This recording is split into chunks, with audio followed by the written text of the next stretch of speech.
몇 년 전에 수요 예배 한번 설교한 적이 있습니다.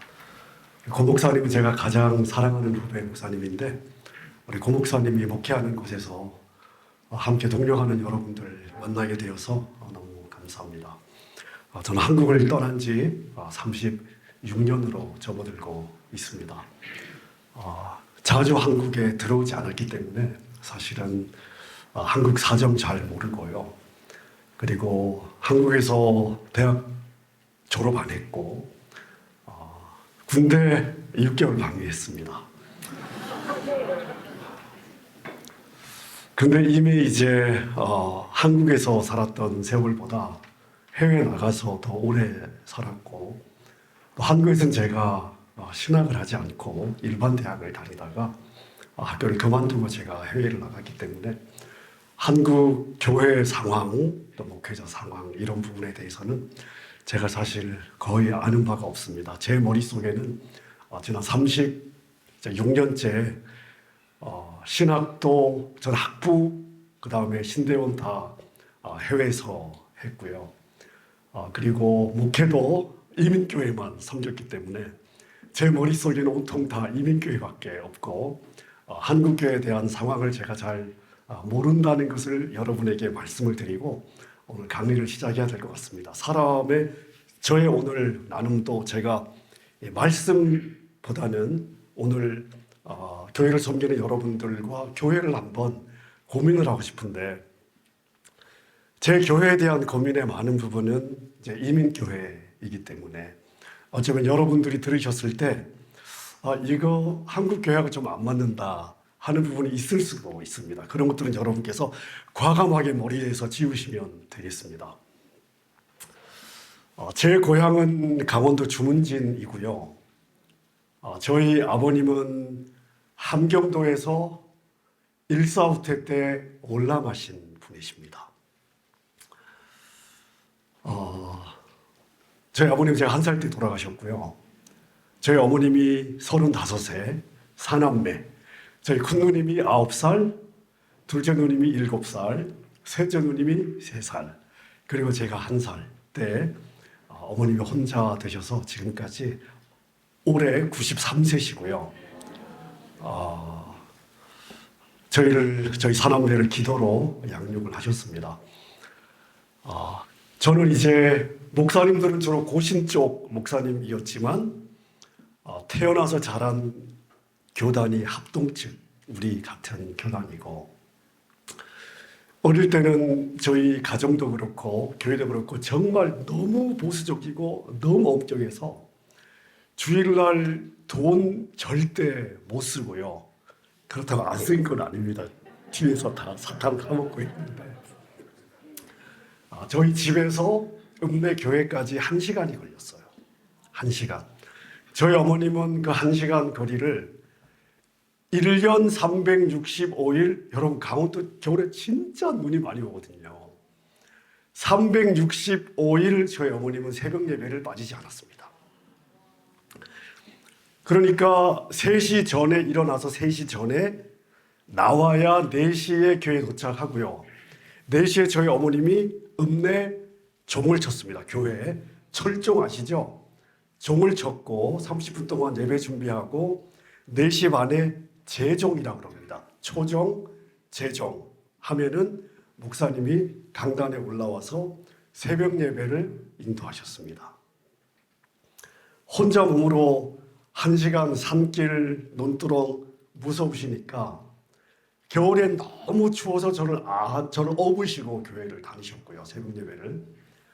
그리고 다른 때는 저를 데리고 걸려서 무서우니까 저를 데리고 새벽 예배를 다니셨습니다. 교회용은 항상 두꺼운 그 방석에 엎어놓고 또 서너 개 엎어놓고 저를 재우시고, 그래서 어릴 때 간간히 자다가 깨면 새벽은 항상 저는 새벽 예배 드리는 현장이었고, 제 교회 들리는 저희 어머님의 기도는 기도가 아니라 항상 통곡이고 절규였습니다.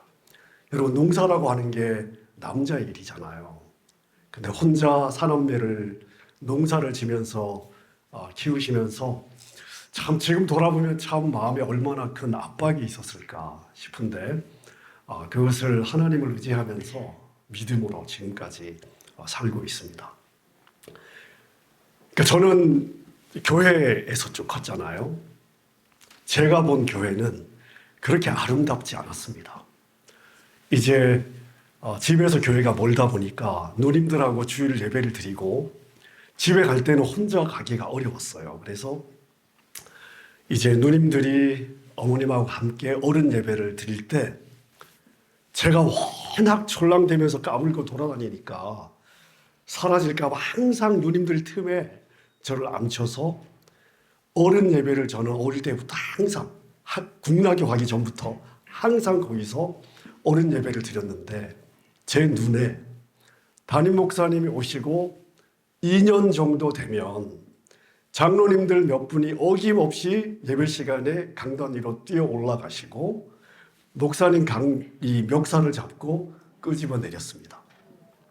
그리고 그게 한 두세 번이 반복이 되면 목사님은 이제 어디론가 가시고 그리고 몇 달 후에 새로운 목사님이 오셨습니다. 전 어릴 때 거의 2년 터울로 이러한 일이 반복되는 것을 제가 보았는데요. 어쩌다가 목사님이 2년을 넘기고 한 3년쯤 되면 어린 저의 마음에 야, 이 목사님은 진짜 훌륭하신가 보다 하는 생각을 제가 하곤 했습니다. 자, 근데 하나님이 이제 저를 이제 목회자로 콜링을 계속 하셨어요. 계속 하셨는데 여러분, 목사가 교회를 섬기는 거잖아요. 근데 제가 본 교회 모습이 그렇게 아름답지 않았거든요. 그리고 제가 성격이 이렇게 아웃고잉하는 성격이 아니고 수줍음도 많이 타고 지금도 그렇거든요. 앞에 서는 게 35년 목회를 해도 익숙하지가 않은 성격이고 더군다나 그 당시에는 더 제가 말을 많이 더듬었기 때문에 말도 별로 이렇게 잘하지 못했습니다. 그러다 보니까 목회라고 하는 게 앞에 서야 되고 말을 해야 되는데 소망이 없는 교회를 위해서 제 성격에도 안 맞는 그 일을 제가 평생 해야 된다는 게 제가 마음에 받아들여지지 않았습니다. 근데 하나님이 계속 저를 목회자로 부르셨어요. 목회자로 부르시고 너무나 분명하게 이게 저에게 많은 방황이 되었습니다. 갈등이 되었습니다. 왜 갈등이 되냐면 여러분 그런 거 있잖아요. 정말 죽어도 하기 싫은데요. 죽어도 시킬 것 같아요. 그러니까 이게 마음이 갈등이 되는 거예요. 그래서 고등학교를 졸업하고 제가 대학에 들어가면서 더 부르심이 분명해지고 그리고 안 해야 되는 이유도 제 안에서 더 분명해지고 근데 마음은 시키실 것 같고 죽어도 하기 싫고 이래서 이제 제 고등학교를 졸업하면서부터 방황의 세월들이 이제 시작이 되었는데요. 제가 수면제를 한 70알 정도 제 책상 밑에 이렇게 깔고 지냈습니다. 내가 만약에 목사가 될 조짐이 보인다면 성도를 죽이는 목사가 되기보다는 그냥 내가 목사 되기 전에 세상을 하직해야지. 이런 아주 굳은 그러한 결심이 제 안에 목숨을 걸고 목사가 안 돼야 되는 그러한 이유를 가지고 그렇게 몇 년을 제가 살면서 이게 이제 방황을 하는 거예요. 대학을 들어갔다가 운동권에 들어갔다가 나오려니까 이게 나올 수가 없어요. 학교를 자퇴를 하고 재수해서 복학했다가 재수해서 이제 들어갔다가 휴학을 하고 군대를 갔다가 복학했다가 휴학하고 복학하고 휴학하고 막 이런 그 방황의 시간을 보내다 보니까 어느덧 친구들이 대학 졸업하고 직장 생활하는데 전 대학 1학년이더라고요. 자, 그래서 저를 아는 사람이 아무도 없는 곳을 떠나서 명목은 유학이고 실질적인 제 안에서 도피하고 싶은 마음으로 한국을 떠났습니다. 그 세월이 35년이고요. 그 과정에서 하나님이 저를 만나주시고 저의 불순종을 꺾으셔서 제가 시드니로 처음에 갔는데 거기서 대학과 또 신대원 7년 유학을 제가 하게 되었습니다. 자, 제가 왜 제 스토리를 이렇게 여러분에게 말씀을 길게 드렸냐 하면요. 그만큼 저는 어릴 때부터 교회에 대한 고민을 많이 했습니다. 교회란 무엇일까? 정말 저는 이 교회가 무엇인지에 대해서 뼈가 삭는 고민을 했습니다. 전도사님이나 목사님들이 교회에 대해서 이야기를 할 때는 교회는 예수 그리스도의 몸이다. 맞죠? 근데 그 주님은 어떤 분이십니까? 죄와 사망의 권세를 이기시고 그리고 이제는 하나님 보좌 우편에 앉으셔서 이 땅을 통치하시는 통치자, 이제 심판주로 오실 이 땅의 통치자신데 그분이 머리고 그분의 몸이라고 말하는 교회는, 그리고 어릴 때부터 봐온 제 눈에 보여진 교회는, 저는 정말 교회는 너무 영광스럽지 않았어요. 너무 많은 문제와 세상 사람들이 보았을 때 손가락질을 받는 곳이 무슨 영광스러운 주님의 몸이냐, 이런 어떤 생각들이 제 안에서 항상 있었습니다. 그래서 교회는 무엇일까? 왜 교회는 이 모습밖에 되지 못하는가? 내가 왜 이런 교회를 섬겨야 되나? 이런 고민들을 하면서 제 20대의 전반부를 보냈습니다. 자, 오늘 여러분이 받으신 그 강의한 첫 번째 구절을 보시면 에베소서 1장 23절의 말씀이 나오는데요.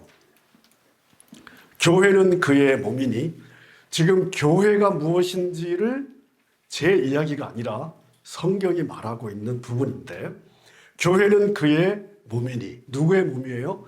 예수님의 몸인데, 그 예수님은 어떤 분이냐 하면요, 만물 안에서 만물을 충만케 하시는 분이십니다. 자, 여러분 이 말씀을 이해하실 필요가 있습니다. 자, 여러분들이 우리 모두가 해당이 되는데, 이 땅에 태어났을 때 죄로 인해서 망가진 세상에 우리가 태어났습니다. 자, 우리가 태어났을 때 완벽한 환경에 태어나신 분이 아무도 없으실 거예요. 뭔가 정도의 차이는 있지만 뭔가 결핍된 환경으로 우리가 태어났고요. 그 다음에 우리는 깨어진 관계 안에 던져진 것입니다. 여러분의 부모, 형제, 자매, 윗대들, 여러분 다 그런 세상에서 상처가 없는 인생이 없습니다.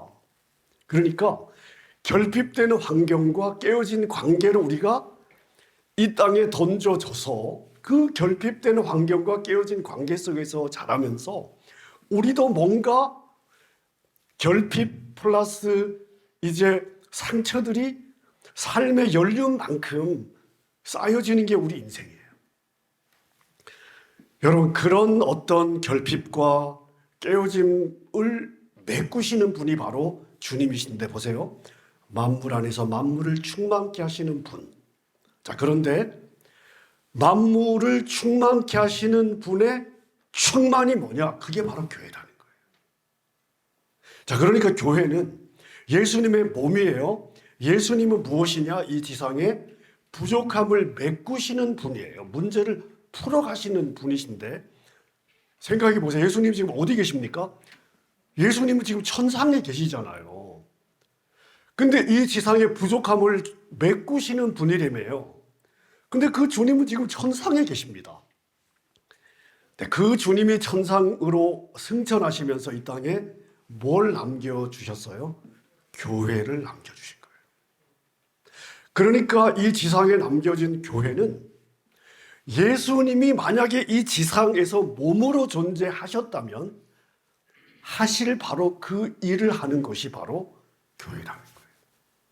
문제를 들추고 문제를 지적하고 이런 것이 교회가 아니고, 문제 많은 인생들이 들어와서 자신의 문제에 대한 돌봄을 받고 싸매임을 받는 것이 교회라는 거예요. 자, 이게 성경이 정의하고 있는 교회입니다. 교회는 이 부족한, 이 지상에 부족한 것을 치유하고 채우고 메꾸는 것입니다. 자, 여러분들이 교회 임직자들이세요. 교회를 섬기시는 분인데, 자, 여러분은 교회를 섬기도록 부르심을 받은 거잖아요. 근데 여러분이 섬기도록 부름받은 교회가 무엇인지 여러분은 얼마나 고민을 하십니까? 습관적으로 아무 생각 없이 여러분 그렇게 우리가 섬기는 경우들이 너무 많지 않습니까?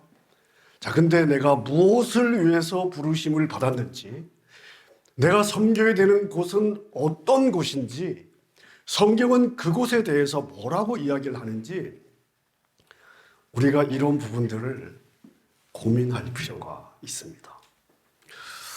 저는 이제 평신도 시절에 정말 교회를 많이 이제 고민을 하고, 그리고 이제 부르심을 따라 제가 순종을 하고 신학을 시작하고 목회를 시작한 지 이제 36년째 접어들고 있는데요.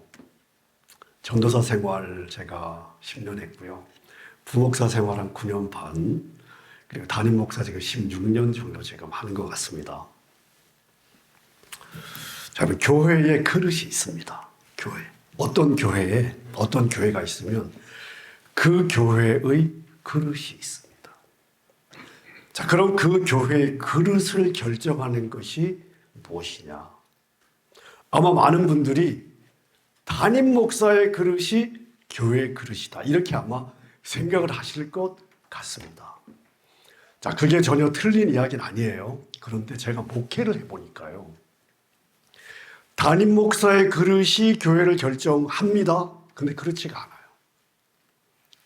교회의 그릇은 담임 목사의 그릇이 교회의 그릇을 결정하는 것이 아니라 평신도 리더십, 여러분들의 그릇이 교회를 결정합니다. 자, 그러니까 제가 이렇게 한번 예를 들어볼게요. 담임 목사의 그릇이 20이에요. 그리고 평신도의 그릇이 80입니다. 그럼 그 교회의 그릇은 얼마일까요? 20입니다. 20. 자, 반대로 담임 목사의 그릇은 80입니다. 근데 평신도의 그릇이 20입니다. 그럼 그 교회의 그릇은 얼마일까요? 20입니다. 낮은 쪽으로 그 사이즈가 결정이 되게 되어 있습니다. 자, 그래서 생각해 보십시오. 담임 목회의 그릇은요, 담임 목회자의 그릇은, 한 사람의 그릇은 무한대로 커지지 않습니다. 결국 교회의 사이즈는요, 평신도 리더십을 구성하는 하나님이 당신의 교회를 세우도록 불러주신 여러분 한 분 한 분의 총합의 사이즈가 결국은 교회의 사이즈가 되는 것입니다. 결국 교회의 용량은 여러분들의 용량이 결정한다, 이렇게 보시면 되겠습니다. 자, 그러면 그 그릇은 도대체 무엇이 그릇을 결정할까요? 무엇이 그릇일까요? 오케이, 평신도의 그릇이 교회의 그릇이다. 그럼 그 그릇은 무엇일까요? 무엇이 그 그릇을 결정할까요? 여러분, 생각의 깊이와 가슴의 폭이 그릇입니다. 생각의 폭, 결국 생각의 그릇이 그 사람의 그릇이고 교회의 그릇입니다. 여러분들이 생각하는 마인드셋, 여러분들이 생각하는 어떤 생각의 프레임이 있어요. 프레임. 항상 누구나 자기 생각의 틀이 있습니다. 자, 그 틀이 어떠하냐? 여러분의 생각의 그릇, 생각의 틀, 생각의 사이즈가 여러분 교회의 사이즈를 결정합니다. 자, 제가 여러분에게 이런 질문을 한번 던져보겠습니다. 속으로 대답해 보세요. 자, 교회는 무엇입니까? 자, 이런 질문을 제가 지금 여러분에게 드리는 거예요. 교회는 사람이에요? 건물이에요? 조직이에요? 사역이에요? 자, 교회는 이 중에 무엇입니까?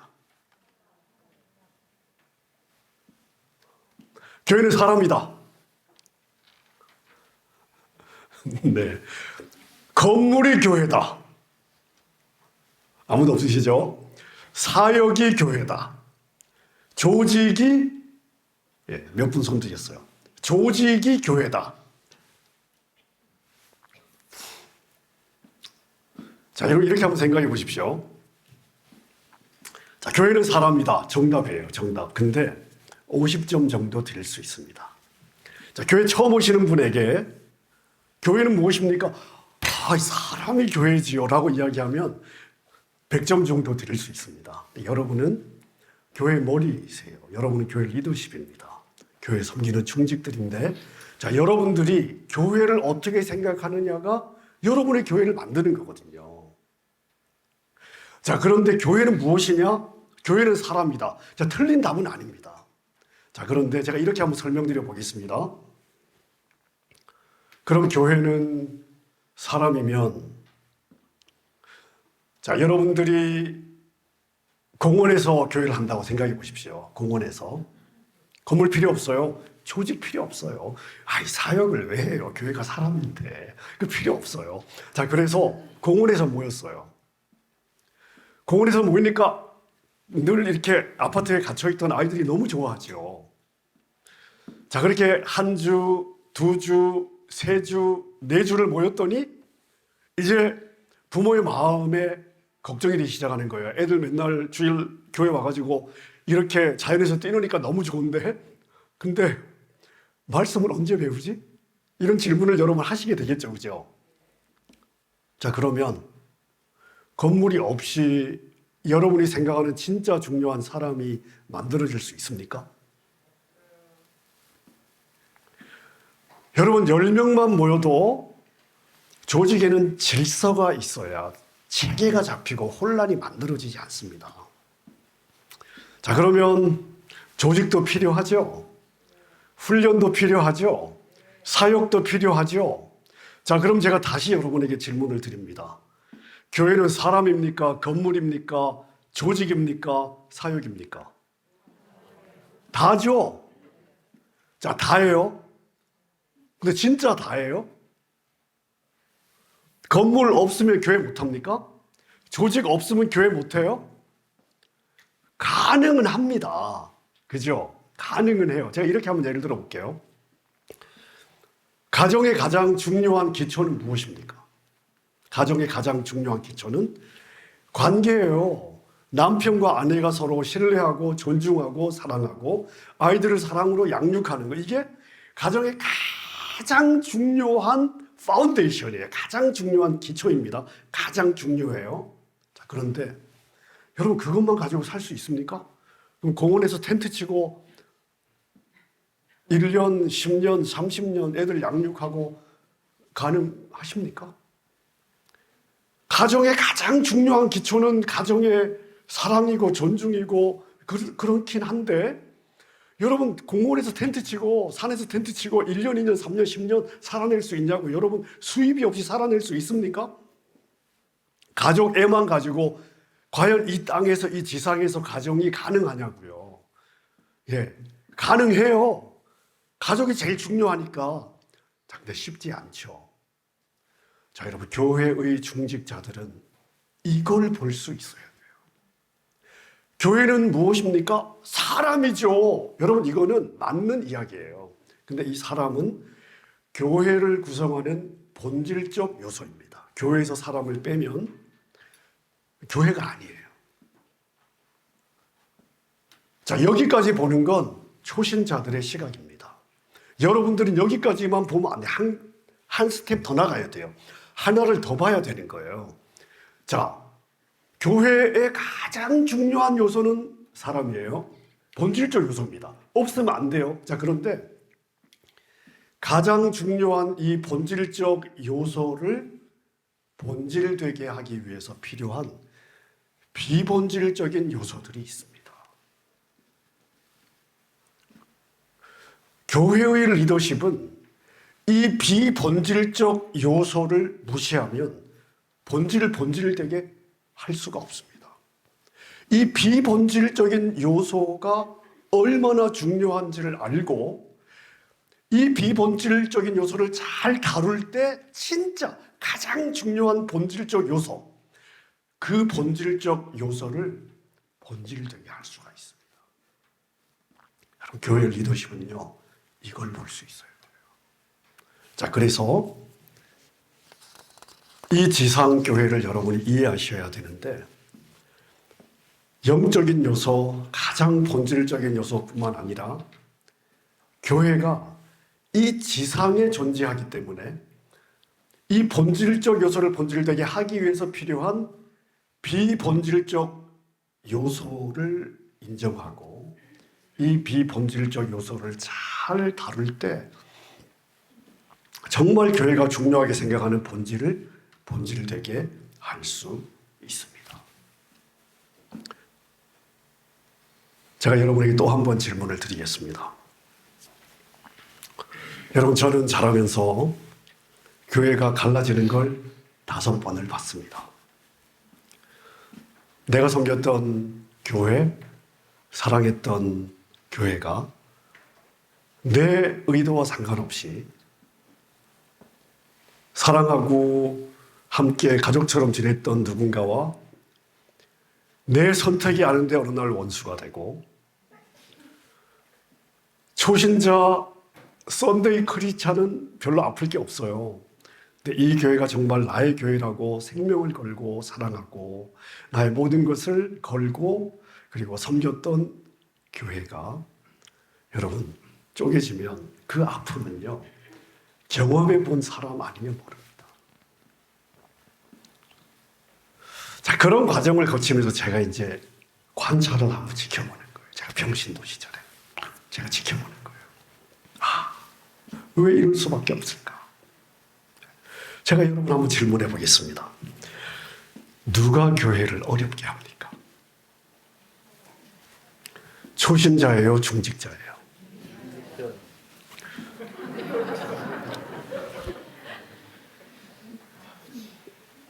제가 또 그 다음 질문해 보겠습니다. 누가 교회를 어렵게 하는가? 교회를 사랑하는 사람이 교회를 어렵게 할까요? 교회를 사랑하지 않는 사람이 교회를 어렵게 할까요? 교회에 사심이 있는 사람이 교회를 어렵게 할까요? 사심이 없는 사람이 교회를 어렵게 할까요? 사심이 있는 사람이요? 없는 사람이요? 답은 무엇일까요? 둘 다일까요? 여러분, 제가 본 많은 경우에 초신자는 교회 어렵게 하지 않습니다. 주일날 왔다 가는 사람은 교회 어렵게 하지 않습니다. 교회 중직자가 교회를 어렵게 하는데 중직자가 다 교회를 어렵게 하는 게 아니에요. 교회를 정말 사랑하는 사람이 교회를 어렵게 해요. 그 마음에 교회가 너무너무 잘 되기를 바라는 사람인데 그 사람이 교회를 어렵게 해요. 근데 문제는 본인은 교회를 어렵게 한다고 생각하지 않아요. 본인은 정말 교회를 위한다고 생각을 해요. 자, 그러면 사심 없이 교회를 사랑하는 게 뭐가 문제입니까? 사심 없이 교회를 사랑해야 되잖아요. 근데 사심 없이 교회를 사랑하는데, 교회가 잘 되기를 너무너무 바라는데 왜 결과적으로는 교회를 어렵게 할까요? 자, 이게 제가 본 모습입니다. 이게 제가 본 모습이에요. 아까 말씀드렸죠? 제 경험에서 나누는 거니까 경험의 한계가 있습니다. 여러분, 제가 본 많은 경우에는요, 너무너무 교회를 사랑하고 사심 없이 교회가 잘 되기를 바라는데 그 마음이 문제가 아니에요. 그 마음은 귀한 거죠. 자, 그런데 왜 그것이 교회를 어렵게 하느냐? 언제부터 교회가 어려워지기 시작하냐면요, 지금 교회가 A 방향으로 나가야 돼요. 지금 A 방향으로 나가야 됩니다. 이 교회가 잘 되기 위해서는 지금 A 방향으로 나가야 됩니다. 이게 너무 본인에게 확신이 되어가지고 사람들을 만나서 설득하기 시작합니다. 지금 교회가 A 방향으로 나가야 된다. 자, 이렇게 사람들을 만나서 자기 주장을 이야기하고 자기 의견에 동의하는 사람을 만들기 시작합니다. 여러분, 교회는요, 이때부터 어려워지는 거예요. 이때부터 어려워지는 것입니다. 근데 이 사람은 교회를 너무 사랑하고 본인이 보았을 때 교회는 지금 진짜 A로 나가야 돼요. 그래야 교회가 잘 돼요. 그 다음에 미래가 있어요. 이게 너무 이 확신이 되기 때문에 지금 동의하는, 함께 또 그 생각을 공유하는 사람들을 만들어 지금 나가는 건데, 이 사람이 놓치는 것은 무엇일까요? 이 사람은 본인이 생각하는 A 방향, 교회가 지금 A 방향으로 나가는 것이 옳다. 자, 본인의 생각이 옳다는 것만 생각합니다. 여기에 생각이 사로잡혀 있어요.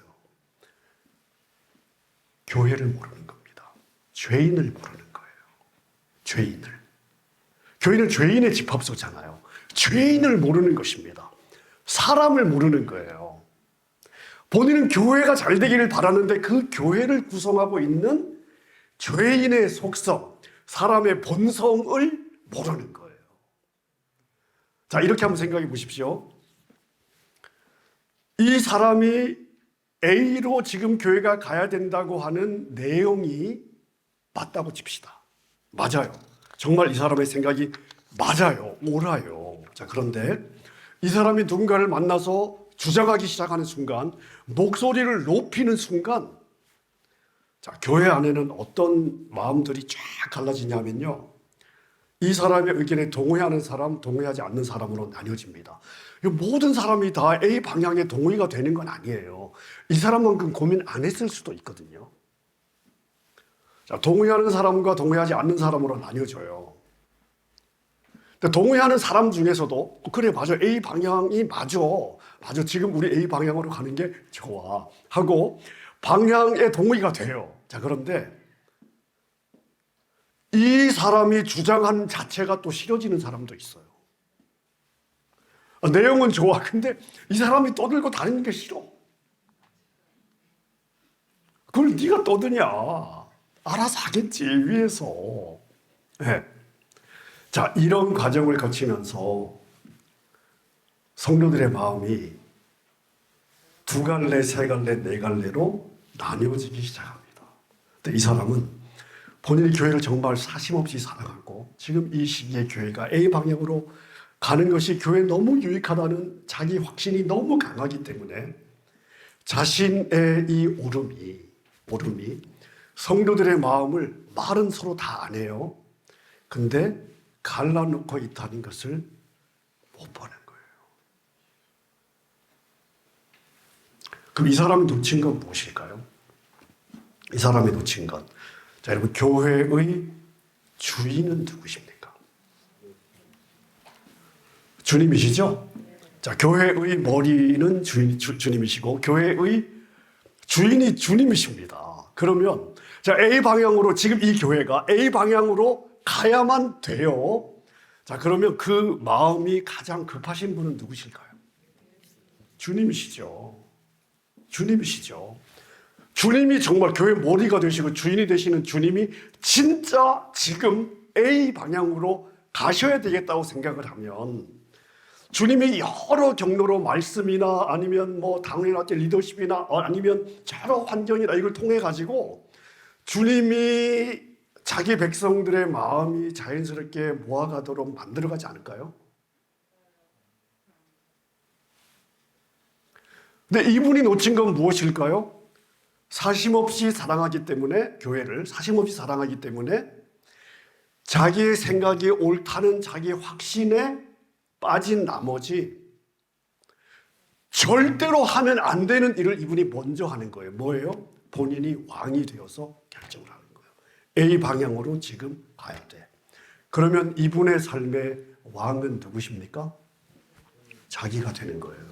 자기가. 주님은 너 그 참 내용 옳다를 보는 것이 아니라, 자, 네가 교회의 주인이냐, 내가 교회의 주인이냐를 물어보시는 거예요. 자기 확신이 너무 강하면 주님의 이 왕권을 보지를 못해요. 교회를 너무 사랑하기 때문에 본인이 교회를 어렵게 하는 그걸 못 보는 거예요. 그리고 언제쯤 볼까요? 교회 다 어렵게 하고 한 20년쯤 후에 본인의 인생 끝무렵에 가서 돌아보면 본인이 그토록 목숨 걸었던 일이 그게 정말 아무것도 아니었다는 것을 깨닫는 거죠. 교회는 이미 다 망가졌는데. 여러분, 이게 우리가 빠질 수 있는 함정입니다. 이게 우리가 빠질 수 있는 함정이에요. 나의 오름, 이게 중요한 것이 아니라 누가 왕이냐, 교회의 머리는 누구냐, 정말 내가 볼 때 꼭 해야 되는 일이라면 주님이 하시도록 나는 누구를 움직여야 돼요? 주님을 움직여야 되는 거예요. 무엇으로? 감사합니다.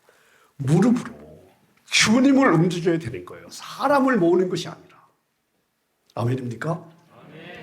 여러분, 이게 중요해요. 그래서 항상 내 생각이 옳으냐 그르냐, 이게 중요한 것이 아니라는 거.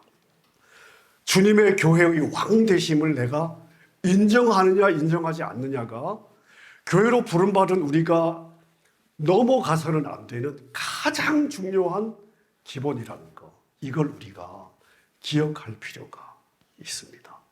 그리고 하나님은 항상 교회의 질서를 따라 일하시는 거예요. 질서를 따라. 그 질서를 존중하는 것이 하나님의 왕권, 주님의 교회의 머리 되심을 인정하는 것이다. 내 마음에 들지 않아도 기다릴 수 있는 마음, 그분이 일하시도록 그분과 딜하는 무릎이 중요하다. 이 부분을 여러분께서 기억하시면 좋겠습니다. 그래서 여러분, 내가 아무리 오라도요, 예수님 믿어야 구원받습니다. 이건 진리예요, 진리가 아니에요? 진리죠. 여러분, 이 진리 외에 어떤 것도 내가 중요하게 생각하면 안 돼요. 내가 생각하는 옳음, 여러분, 이 함정에 빠지면 안 됩니다. 나의 옳음은 진리가 아니에요. 진리가 아닙니다. 제가 교회를 개척을 하고 제가 이제 교회를 개척할 때 저희는 안수 집사님도 없었고요, 장로님도 없었어요. 우리 서리 집사님들 해서 이제 한 30명 정도 우리 성도님들이 이제 교회를 시작을 했는데, 그 안에서 리더십이 또 형성이 되잖아요. 그리고 이제 16년 오면서 임직을 5번을 했고, 장로님을 처음에는 이제 안수 집사로 세워야 되니까, 그 다음에 이제 2번째, 3번째, 4번째, 5번째 임직에 1, 2, 3, 4기 이 장로님들이 세워져 있습니다. 제가 리더십에서 당회가 구성되기 전에도 우리 리더십이 있으니까, 리더십에서 제가 항상 이야기한 내용들이 있습니다. 저희 원칙이에요. 첫째, 한 사람이 이야기를 시작하면 그 사람이 말을 중간에 끊지 않는다. 여러분, 사람이요, 말하다가 중간에 치고 들어와서 말 끊으면 그 기분 되게 안 좋거든요. 한 사람이 말을 시작하면 일단 이 사람이 말을 끝내기 전에는 누구도 그 말을 중간에 끊지 않는다. 일단 하고 싶은 이야기를 다 할 때까지 들어준다. 이게 첫 번째 원칙이고요. 그 다음에 2번째 원칙은 뭐냐? 이 사람이 어떤 이야기를 했더라도 그 사람이 말한 내용에 대해서는 의견을 말하면 안 돼요. 내 의견만 말하면 됩니다. 내 의견만. 동의하지 않으면 이 사람 의견이 이게 문제고 저게 문제고 말할 필요 없는 거예요. 내 의견만 말하면 되는 거예요. 여러분, 듣는 사람들이 다 알아들어요. 이 2가지. 그 다음에 제가 강조하는 게 또 하나 있습니다. 3번째는 뭐냐면요, 우리가 기다릴 수 있어야 된다. 여러분, 하나님의 역사는 몇천 년을 흘러가잖아요. 우리는 점 하나 찍고 가는 거거든요. 점 하나. 그죠? 우리는 역사의 이 역사의 흐름에서 보면 우리는 점 하나를 찍고 가는 거예요. 점 하나. 근데 우리는 뭘 해야 되면 너무 급해요. 내 의견을 관철해야 되면 너무 급해요. 우리 너무 급해요. 하나님은 긴 역사를 두고 이 장기를 두듯이 역사에 이렇게 수를 놓고 역사를 마지막을 향해서 이렇게 가지고 가시는데 우리는 하나님이 이 수를 놓는 어느 시점에 내가 태어나서 무슨 일을 하다가 가야 되는지를 우린 모르잖아요. 근데 때로 하나님이 진행시키는 역사의 어떤 흐름이 내가 그게 다 이해가 안 될 수도 있거든요. 자, 그래서 내가 왕이 아니라는 것을 염두에 두고 어떤 사건이 일어났을 때, 뭐 대단한 사건이 일어나는 것 같지만 여러분 5년, 10년 후에도 대단한 사건 하나도 없어요. 지금 당장 큰일 난 것 같지만 5년, 10년 후에도 큰일인 경우는 거의 없어요. 그래서 냄비처럼 끓지 말고 우리 기다리자. 천천히, 천천히. 가능하면 어떤 감정이 격하고 할 때도 우리가 기다리자. 이제 이런 몇 가지를 저희 이제 리더십의 핵심 저희가 원칙으로 가지고 지금까지 오고 있는데, 여러분 그게 얼마나 중요한지 몰라요. 얼마나 중요한지 모릅니다.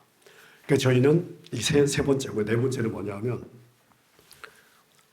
본인이 생각하는 최선을 결정하지 말고 본인이 생각할 때 최선이 있어요. 이건 차선이야. 이건 차차선이야. 그러면 내가 생각하는 최선, 이게 최선인데, 자, 이거 내려놓고, 차선도 내려놓고, 차차선 정도 결정할 마음의 준비를 우리가 항상 해야 된다. 왜냐하면 내가 기업의 오너면 내가 결정하면 되죠. 교회는 그렇지가 않거든요. 사람의 생각이 다 다르거든요. 내가 오라도 내 생각까지 이 사람이 보지 못할 수도 있거든요. 기다려줘야죠. 그리고 제가 여러 목회를 해보니까 차선, 차차선 결정해도요, 한 마음으로 가면 그게 최선이지, 내가 생각하는 최선 결정하면서 마음이 상하면요, 그 최선으로 가는 자체가 아무 의미가 없더라고요. 그래서 이 네 가지, 최선을 추구하지 말고 항상 5년 후에도 목숨 걸 일 아니면 지금 목숨 걸지 말자. 내가 5년 후에도 이 일로 마음이 상할까? 지금은 좀 자존심도 상하고 기분이 안 좋은데 내가 5년쯤 지나도 이 일로 이렇게 기분이 나쁠까? 이렇게 우리가 한번 생각해 보면요, 여러분 우리 교회 생활에서, 교회 생활이 결국 다 관계인데 우리가 많은 부분 마음에 여유를 가지고 상대방을 존중하고 상대방을 들을 수가 있습니다. 제가 목회를 하면서, 이제 개척을 하면서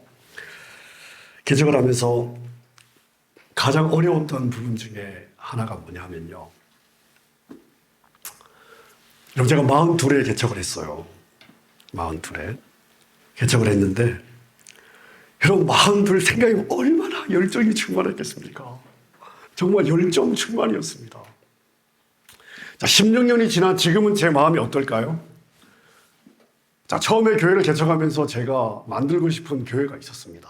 이런 교회를 만들자. 마음에 교회에 대한 그림이 있었어요. 지금 어떨까요? 여러분 지금은요, 그림이 별로 없습니다. 여러분 제 그림이 별 의미가 없더라고요. 제가 막 그림을 가지고 열정을 가지고 막 달려가니까요, 성도님들이 힘들어 하더라고요.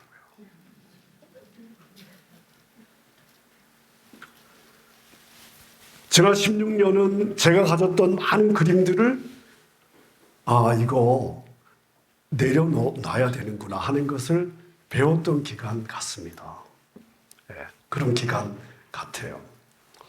근데 이제 교회를 개척하고 함께 개척했던 우리 개척 멤버들이 있었는데 그 중에 몇 분들이 정말 교회를 사랑하고 아주 헌신되어 있으신 분들이셨어요. 자, 근데 개척하는 목사 입장에서 너무나 귀한 분들이잖아요. 근데 이제 어떤 부분에서 제가 이제 힘들었냐 하면 본인들이 생각하는 교회가 있어요. 정말 주님이 기뻐하시는 교회, 쓰임받는 교회에 대한 열정이 있는 거죠. 이게 귀한 거예요. 그 교회를 김기성 목사라고 하는 담임 목사를 통해서 본인이 생각하는 이상적인 교회를 만들고 싶은 거예요. 자, 그럼 여러분, 목사인 제가 만들고 싶은 교회가 안 만들어지더라고요. 목사인 제가 만들고 싶은 교회도 있어요. 근데 제가 만들고 싶은 교회도 안 만들어지더라고요. 자, 그러면 그분이 만들고 싶은 교회를 제가 만들어 드릴 수 있을까요? 이게 가능할까요? 가능하지 않죠. 저는 그분이 어떤 교회를 만들고 싶어 하는지 아는데, 여러분, 그건 제 역량으로 안 되는 거예요. 제 역량으로 그분이 원하는 교회를 저는 만들어 드릴 수가 없어요. 이때 목사의 마음에 어떤 생각이 드냐면, 이분은 신학을 해서 목회를 하면 좋겠다. 네. 본인이 만들고 싶은 교회를 본인이 만들어야죠. 저라는 사람을 통해서 저도 못 만드는 그 교회를 제가 어떻게 만들어 드릴 수가 있겠습니까? 그래서 이제 한 몇 년을 저를 굉장히 어렵게 했습니다. 설명을 해도요, 워낙 정말 좋은 교회, 본인이 만들고 싶은 이 교회에 대한 열정이 너무 많으셔가지고 이제 저를 힘들어 하시는 거죠. 저는 그분이 힘들고. 네. 또 한 분은, 여러분, 저는 이렇게 저는 설교가가 아니에요. 저는 말도 어눌하고, 저 설교가가 전혀 아니거든요. 저는 그냥 성실하게 준비해서 이렇게 목양하는, 저는 목양이지, 저 설교가가 아닙니다. 근데 이제 그분 중에 한 분이, 어떤 분이 저에게 다가와서 어느 날 저한테 이렇게 이야기를 하기 시작했습니다. 목사님, 이찬수 목사님처럼 설교하십시오.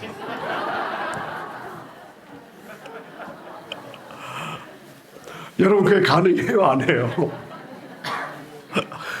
여러분, 저는 김기성 목사입니다. 저는 이찬수 목사가 아니에요. 근데 저한테 이찬수 목사님처럼 설교를 해야 된다는 거예요. 그래서 제가 그분한테, 이찬수 목사님은 이 지상에 한 분 존재하시는 분입니다. 그리고 저는 그분만한 역량이 안 됩니다. 제 그릇이 그 정도가 안 됩니다. 라고 제가 이야기를 이제 했음에도 불구하고 거의 여러 번 저를 찾아오셔가지고, 우리 교회가 소망이 있으려면 목사님, 이찬수 목사님처럼 설교를 해야 됩니다. 라고 이제 푸시를 하시다가, 그래도 이제 제 설교가 마음에 안 드셨나 봐요. 이분이 이제 어느 날부터 이제 집에서 이찬수 목사님 설교 CD를 한 100장씩 구워 오셔가지고 주일날 예배 마치고 성도들 식사하면 다 나눠주는 거예요. 여러분, 어쩌겠습니까? 뭐 제 설교 또 듣고, 이찬수 목사님 또 설교 CD도 집에 들어가서 듣고 은혜 받으면 좋은 거죠. 그래서 제가 그냥 내버려 놨어요. 뭐 또 보시는 분들은 또 뒤집어지고, 과연 뭐 저럴 수 있냐? 어쩌겠습니까?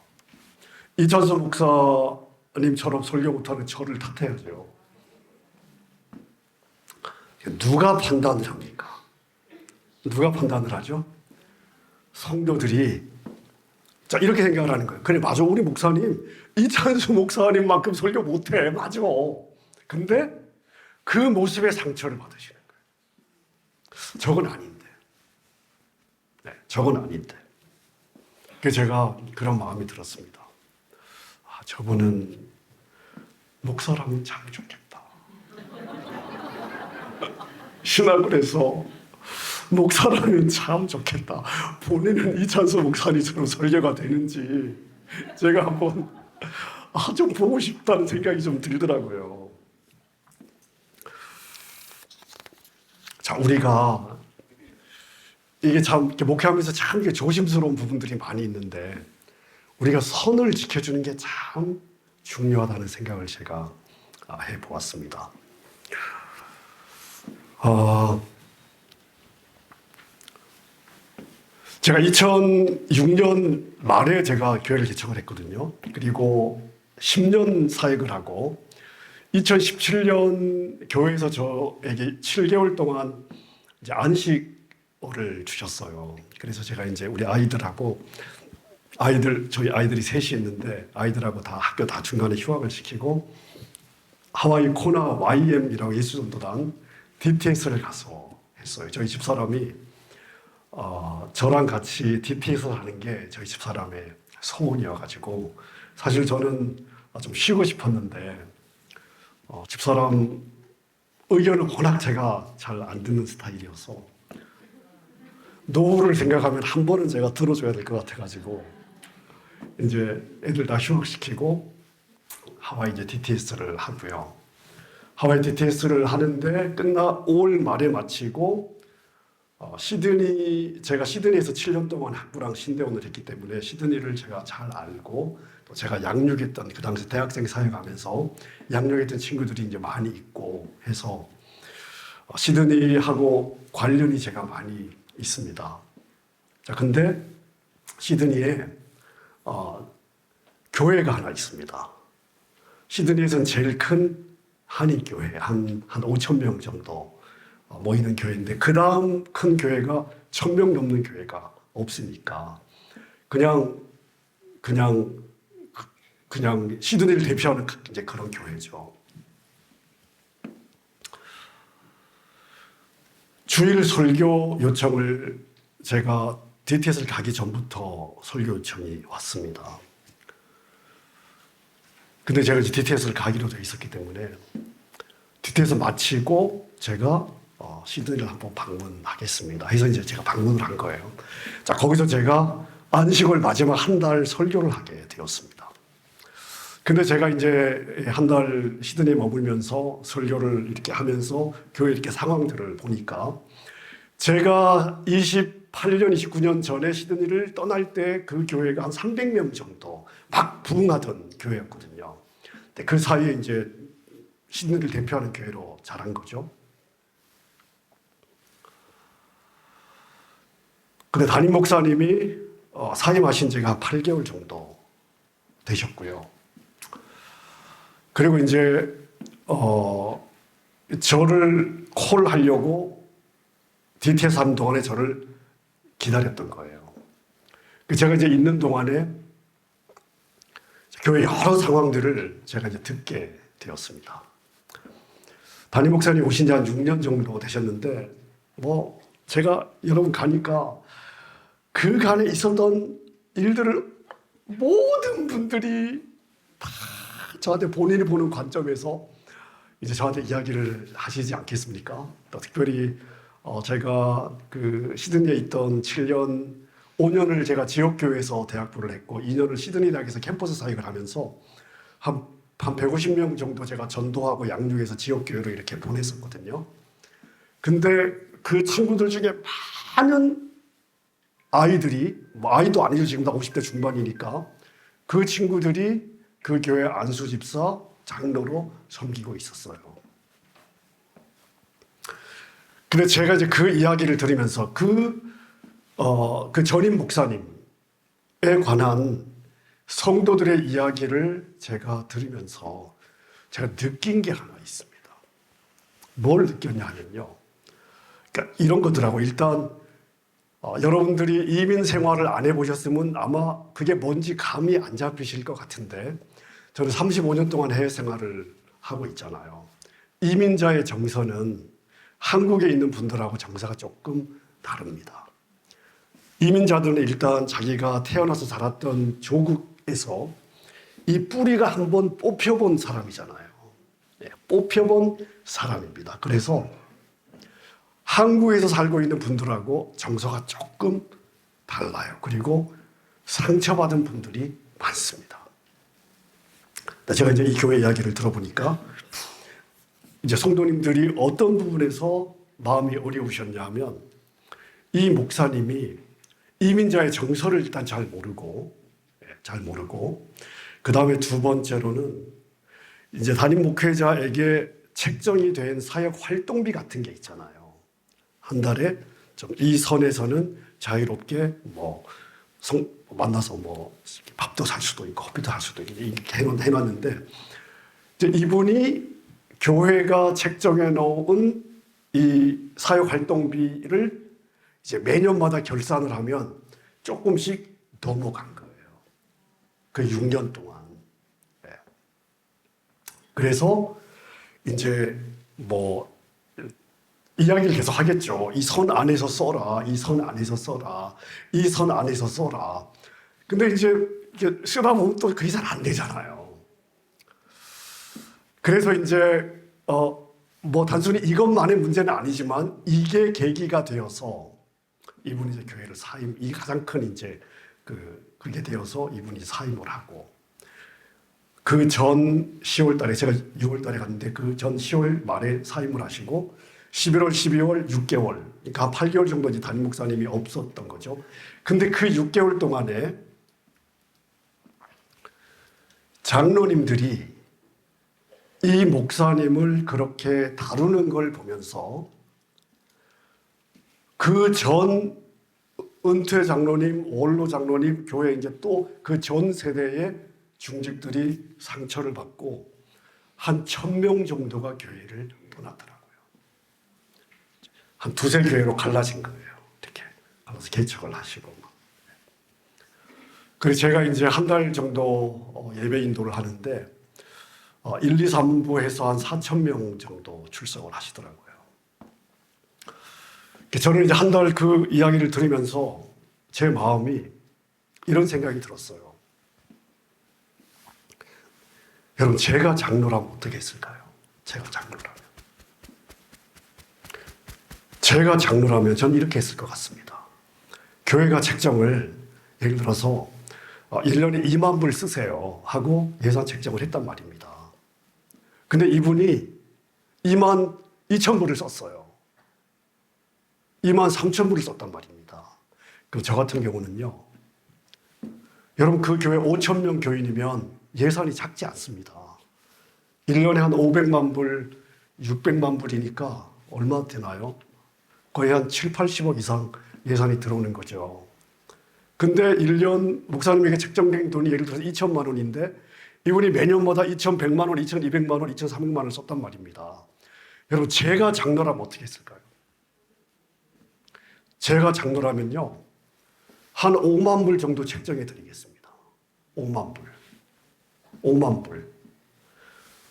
불 책정인데 2만 한 2천 불, 3천 불을 쓰시면 여러분, 제가 장로면요 5만 불 정도 책정해 드리겠습니다.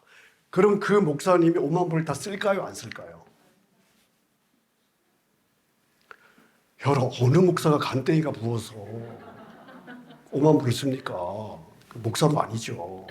정상적인 사고를 하는 목사가 2만 불이었다가 성도들이, 장로님들이 5만 불로 배려해 준다고 5만 불 쓰는 목사가 어디 있습니까?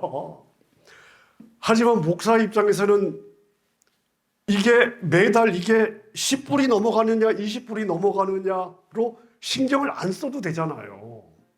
그리고 매번마다 이게 여러분 돈 문제 진짜 치사한 일입니다. 정말 치사해요. 큰 돈이 아닌데 너무 치사해요.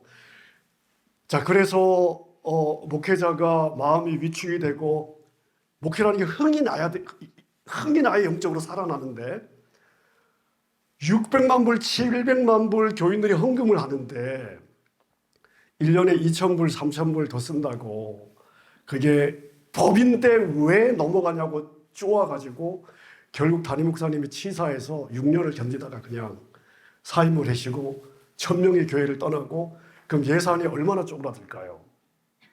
예산이 아낀 게 과연 아낀 게 되었을까요? 그러니까 저는 제가 그런 이야기를 듣고 모습을 들으면서, 장로님들 중에 한 분이라도 전략적 사고를 하신 분이 계셨더라면 교회가 이렇게까지 안 왔을 텐데 하는 그러한 생각이 들었습니다. 여러분, 제가 우리 장로님들한테 하는 이야기가 있습니다. 제가 남가주 사랑의 교회에서 부목사로 10년을 사역을 했는데요. 제가 교육 목사를 1년 하고 청년부를 2년 담당하고 그다음 7년을 제가 이제 교구를 하면서 쭉 섬겼는데, 교구를 하니까요, 성도들이 식사를 하면 성도들이 밥을 다 사주세요. 성도들이 만나면 밥을 사줘요. 제가 살 기회를 별로 안 줘요. 목사가 살 기회를 별로 안 주시거든요. 자, 그런데 제가 교육 목사를 하니까요, 부서를 맡으니까요, 청년부를 하니까 다 목사가 사야 돼요. 여러분, 그렇죠? 네. 교육 목사가 선생님 너무 수고하셨어요 라고 한번 만나서 격려하는데 당신이 밥 사세요 할 수 있어요, 없어요? 없습니다. 교육 목사가 사야 돼요. 제가 청년부를 섬겼는데 제가 청년들을 만나서 네가 밥 사라 이럴 수 있어요? 제가 사야죠. 근데 교구 사역자들은 활동비가 나와요. 한 달에 한 200~300불씩. 근데 우리 차세대, 우리 교육부 전도사님들, 교육목사, 청년부, 부서를 맡은 사역자는 애들을 사역한다고 사역 활동비가 없어요. 정말 필요한 건 이쪽인데요. 교구는 주면 좋은데 안 줘도 돼요. 다 사주세요. 근데 이쪽은 다 목회자가 사야 되거든요. 근데 없어요. 자, 그걸 제가 보고 교회를 개척하고 저희 교회는 어떻게 할까요? 저희 교회는요. 네, 저희 교회는 제가 우리 차세대 영화부터 시작해서 부서를 맡은 모든 사역자들에게 사역활동비를 다 영수증 베이스로 다 지급을 해요. 네, 쓰는 만큼 다 지급합니다. 가끔씩 장로님 중에 한두 분이 문제를 삼는 경우가 있습니다. 왜 이번 달 이렇게 많이 썼냐고 이렇게 이야기하시는 분들이 있습니다. 그때마다 제가 이야기를 해요. 장로님, 사역자가 여러분 아까 말씀드렸지만 여러분 몇만 불 쓰는 게 아니에요. 몇만 원 더 쓰는 거예요. 그러면 이 사역자가 사역을 더 많이 하는 것이 교회에 유익합니까? 돈 때문에 사역을 안 하는 것이 교회에 유익합니까? 뭐가 유익하죠? 사역을 해야 유익하잖아요. 사역을 하도록 교회는 불렀고, 이분이 돈을 써서라도 사역을 하면 교회가 플러스예요, 마이너스예요? 플러스죠. 여러분, 이것까지 볼 수 있는 분들이 많지 않아요. 그래서 저는 우리 장로님들을 에듀케이트 시키는 겁니다. 항상 우리가 돈을 감시하고 관리하려고 하지 말고, 그래서 저는 우리 사역자 내가 카드라도 긁어줄 테니까 사역해라. 돈 걱정하지 말고 사역해라. 성도들을 만나야 사역이 되잖아요. 이런 만나면 다 돈 아닙니까? 다 커피 마시게 되잖아요. 뭐라도 걱정하지 말고 그냥 해라. 이렇게 제가 이야기를 합니다. 여러분, 우리가 성도들이 사역하라고 언급을 하는 거거든요.